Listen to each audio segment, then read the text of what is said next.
Hey there everybody, this is Ron, and the lesson this week by popular demand is going to be what agreements do I use to buy and sell on this new ACTS program. By the way, if you're brand new, ACTS stands for Assignment of Contracts and Terms.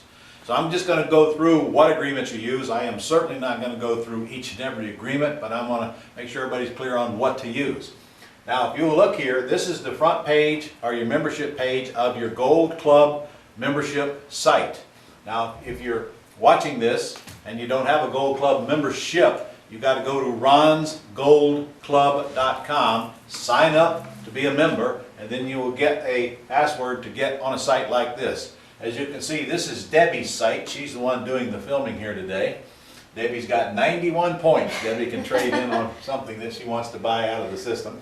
She can also use those points for events now, so you guys keep that in mind.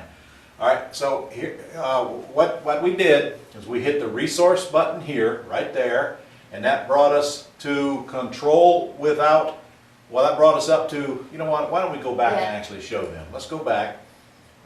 We'll go back to the page just like you'll see it, make sure everybody's clear. Okay, they'll come. Okay, that's good enough. Okay. If you hit resources here, it'll bring you up to real estate forms and agreements. Then you hit that, and that brings you down here, and they're pretty well categorized. Control without ownership is what we're going to go into right now because it deals with ACTS. All right, so that brings you to this page where you get to choose which agreements are which. So I'm just going to go down this list because these are all part of the ACTS course. And if you don't have the ACTS course, the way you're going to get a real explanation of each one of these and how to use them best and when to use them, and of course how to do the ACTS deals is to get that course. And you can get that here, or you can just call our office and get it as well. All right, let's start right here at the top. This assignment of contract, these things kind of tell you what they are here. This is the assignment. If I'm going to go lease option it from the seller, this is the assignment that my attorney is going to get signed from the, in most cases it's going to go from the seller from the, let's see, I'm going to lease option it from the seller, and then we're going to assign that lease to the buyer. So that's a lease that we're going to assign to the buyer if it's a true ACTS deal. This general release, there's one for buying and there's one for selling. I want the seller to sign the general release. I want the buyer to sign it, which relieves me of all the responsibilities from either after I'm out of it, got my assignment fee, and have left. The lead property information sheet is the FSBO sheet. You should be aware of that by now. It's the brand new one. It's got all of the right questions on it to ask to determine whether you have a suspect or a prospect, and then all the facts about the house. The lease agreement with the option to purchase real estate. Make yourself a mental note. This agreement is the one that I want to use to lease option the property from the seller, but only if I intend to stay in it on a sandwich lease. I will not use this if it's an ACTS deal. I'll show you in a minute which one we're going to use.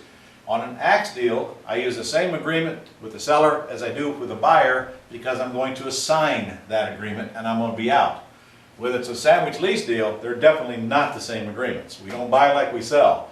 So this agreement is specifically designed to take control of the property if I'm going to stay in the deal. And in fact, if you'll look on here, because I'm sure you can't see this one very well, but if you'll pull this up on your own screen, you'll see an LAOTB right there, which is code for lease option agreement, a lease agreement with the option to buy, lease agreement option to buy. This is the one that I want to use when I'm buying, okay? But again, that's only if I'm not assigning it. Okay, the next one is a letter of intention for the buyer. It's just something for the tenant buyer to come in and sign. It displays the term. It's not mandatory whether you use it or don't use it. Just something that I designed to where you can write down what you've agreed to at the meeting, and then that's what goes to your attorney, and the attorney can see what the intent was. But if you don't use it, you don't use it. Sometimes we use them, sometimes we don't. Sometimes we just take out a yellow pad and say the rent is blank, the term is blank, you put blank down, boom, fill in the blanks and send the lease agreement to the attorney. But it is kind of a neat form if you want to get something to sign and the buyer wants to see you sign something before they leave the meeting. Letter of intent with seller, pull that up when you get a chance. That's after you've had the call with the seller and you have told the seller what your intent is on an ACTS deal. You're going to lease option it, and you're going to find the tenant buyer that they approve and assign that lease. Well, that's the letter where you put all that in writing and usually email to the seller before you go out to the house. You don't have to use that either, because frankly, if you have an agreement of the minds in writing, you might just want to make an appointment, take the lease option agreement out there and get it signed and be done with it. It's entirely up to you.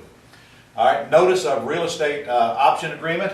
This is the notice that you record on public record that there is an agreement. Frankly, in an axe deal, I do not use it. In a sandwich lease deal, you could use it and probably should use it. What that does is protects the seller from selling the house behind your back. It puts something on public record without recording the actual agreement. The seller signs that at the same time they sign the lease agreement in their home. And if they didn't do it then, you make sure that the attorney gets them to sign it when you find that tenant buyer and plug them in. Let's see.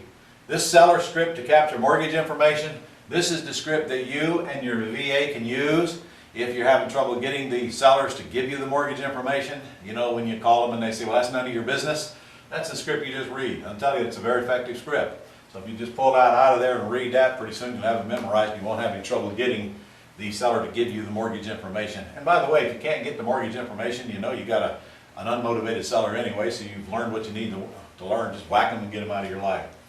But at least give it a try before you make that decision.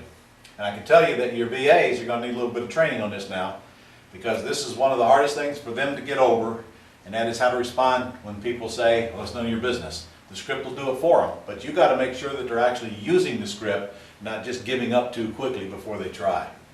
All right, sellers acknowledge, this is the CYA letter, and it's a great CYA letter. You've got to pull that up and read it, and you really should get the seller to sign that. If not in the home, when you get the lease, that would be the best time to do it, but make sure that your attorney gets that thing signed at the time that your tenant buyer comes in and closes. What I like to do normally is we get the seller to sign the lease option agreement in the home without an attorney involved, and then when we find the tenant buyer on these axe deals now I'm talking about, then we have the tenant buyer go in front of the attorney and sign all of the buyer's docs, but we simultaneously have the attorney communicate with the seller to make sure that we got everything signed that we need to get signed there. Any disclosures, any disclaimers, anything your attorney wants to get signed. And I want the attorney to communicate with the seller so the seller is clear on what we're doing and we don't have any comeback later. And if you haven't got this CYA letter signed at that time, that would be a good time to get it signed. I want these lease agreement signed, and then they can sign that. If you go through and look at that, it just says all the things you want to make sure you have in writing. I'm of sound mind, I'm not on drugs, I'm making a sound decision, I'm fully informed, and yada, yada, yada. All right, now here's your standard purchase and sale agreement. This is the agreement that you will use if you're actually going to buy a property from the seller, such as if you're going to buy it with owner financing, or even if you're going to take over a debt subject to, or if you're going to pay cash. This same agreement is used for all of those ways to purchase.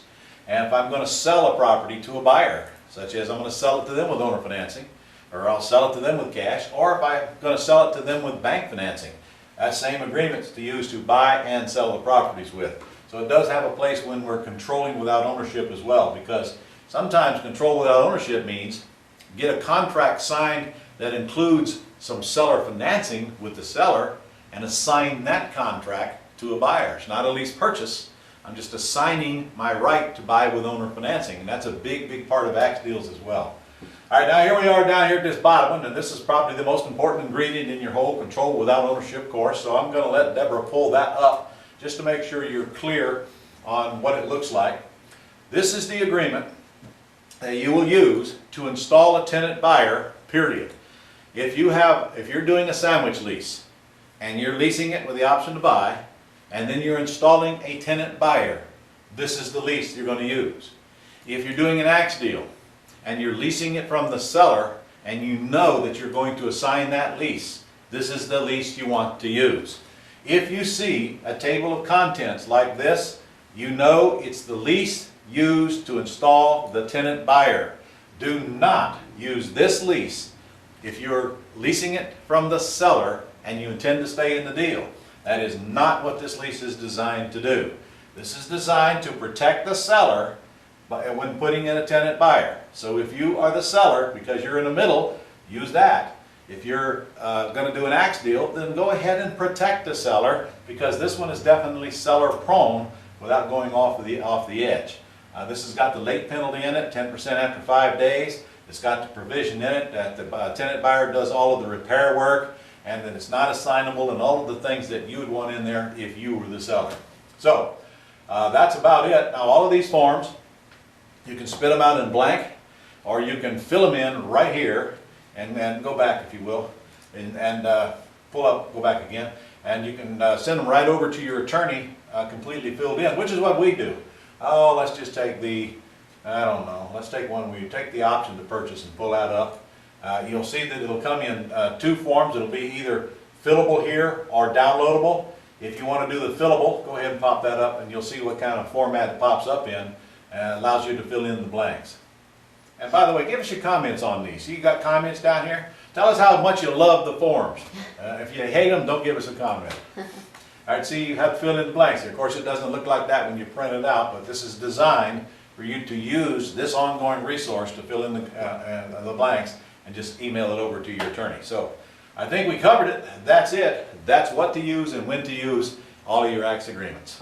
See you soon.